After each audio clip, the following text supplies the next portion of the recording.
Blessings, guys. So this is for the YouTube Pagan Challenge, which I think is a great idea. I don't know who came up with it, but it's a good way to keep us all together and be on the same page of topics and trends and everything.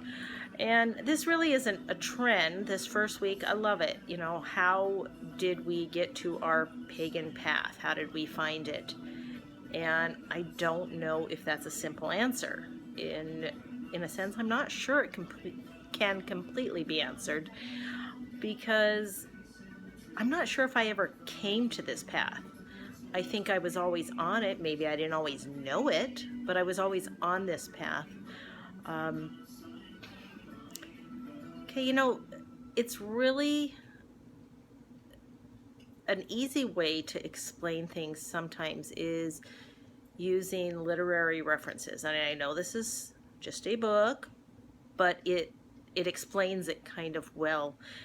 If any of you have ever read The Myths of Avalon, I love that book. It's one of my absolute favorites.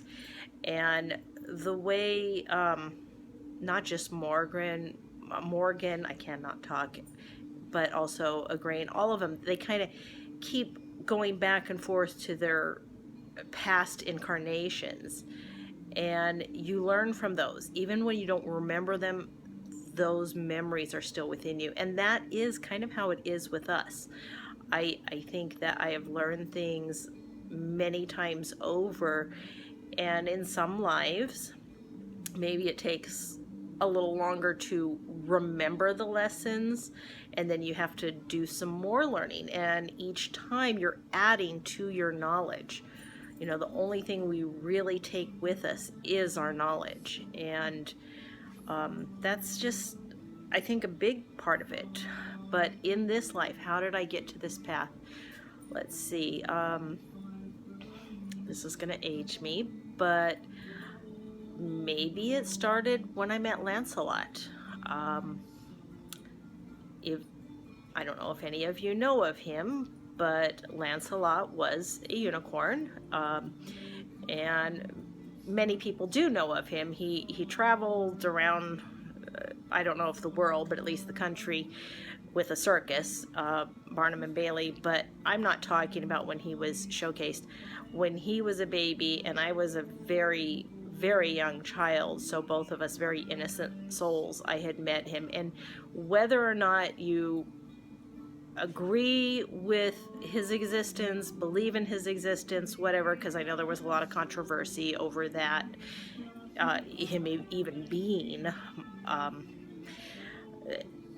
you have to put yourself into the shoes of a very young child coming in contact with a young unicorn, two very innocent souls meeting each other and bonding. And I think that has always stayed with me. I have bonded with him, and I always felt that I was blessed. And then everything you always read, you know, oh, if you meet a unicorn, you're blessed. And that just kind of, it touched my soul and gave me that. And so it helped me and allowed me to look further. One of the things also growing up, going to school, and this is why I think that I've always been on this path, is, you know, we'd always have lessons about mythology, the gods and the goddesses of, you know, mostly Greek, but other places too. And it always pissed me off. It's like, why are you just calling this mythology? These are religions. These are gods and goddesses. As a child, it just bothered me that they were treated as trivial stories. So I don't think I ever came to this path. I think I've always been on this path. You know, for whatever pantheon that a person chooses, and everything, to have that awareness that a religion and a pantheon is being insulted when you're a child, I think kind of tells you that you're already there somehow. And so, you know, excuse me, I can't talk today. Need a sip, I guess. I've drank so much tea today, I've moved on to cocoa, and I'm so glad I have cocoa because it's freezing outside. But it's a really, really beautiful day. It is the new moon, the dark moon. There is like no moon out there, but there is so much energy in the weather. We've had intense lightning and thunder and rain. We've had the clearest, sunniest day. Then we've had fog. I mean, it's just like one thing after another, and it's beautiful, it's wonderful, and I'm just absolutely loving it. Right now, I don't know if you guys can hear it, but the train is going by. We have this train, and if I was outside, my dog would be howling because she loves the train. And she is getting up, and she's at attention, and she's going to come over here and probably push me in a moment. But, okay, don't put your tail in the picture. So, sorry, this is my dog. Say hi, Taylor. Okay. But, actually, her name is Taylor. She is a guide dog, and that's our secret, that her name is Taylor. I call her Totem because if you ever know anybody with a guide dog, especially a friendly one, they get distracted real easy, and when people would see her, they'd be calling her by her name.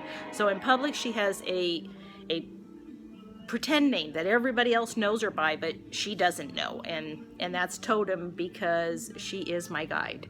And she's crazy and lovable. But enough about her. How did I get to this path?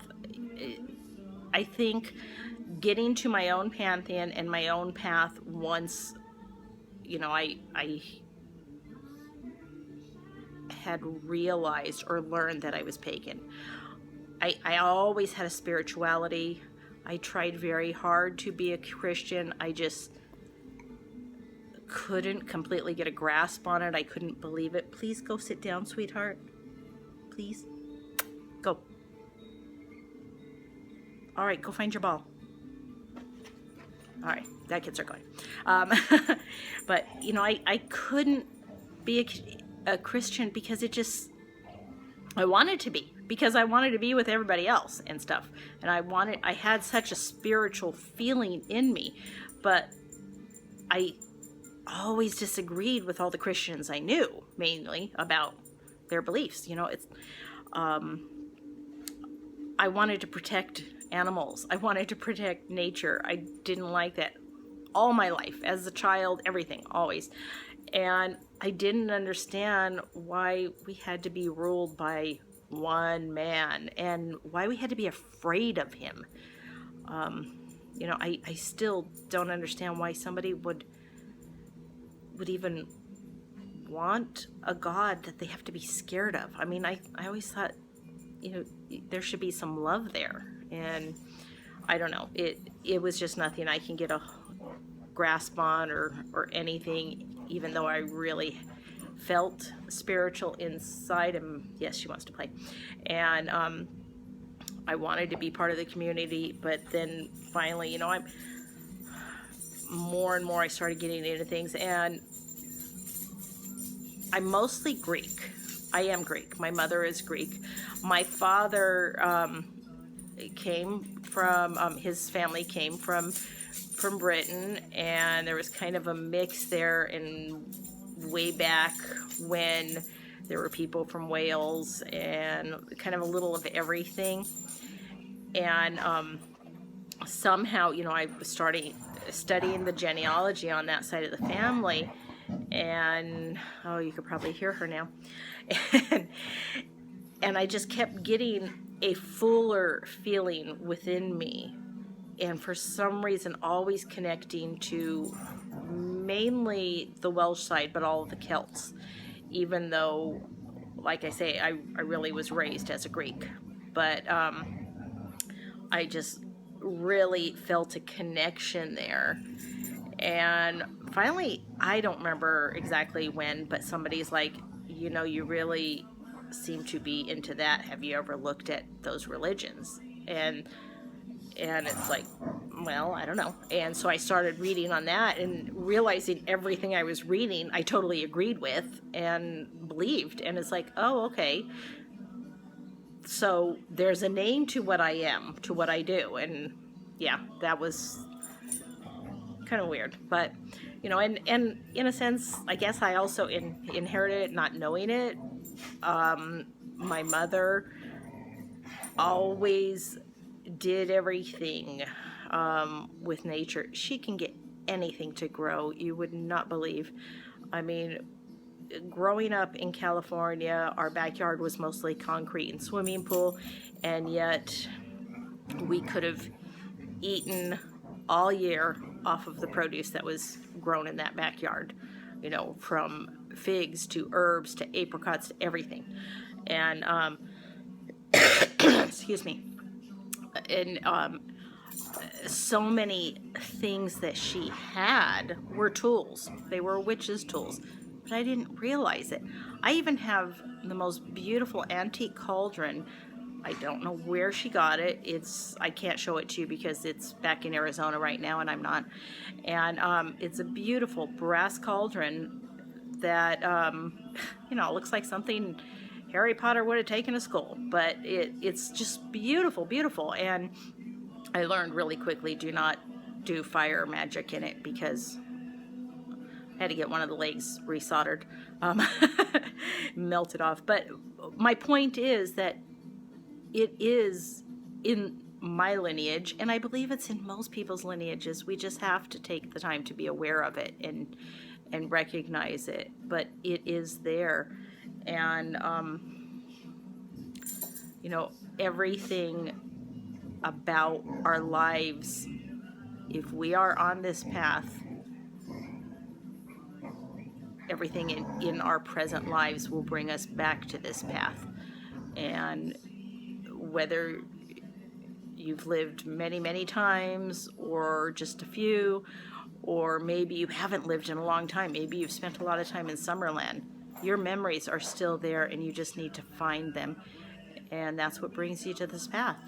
So I really don't think I could see anything more about this at the moment, but again, whoever came up with the idea to have a pagan challenge on YouTube,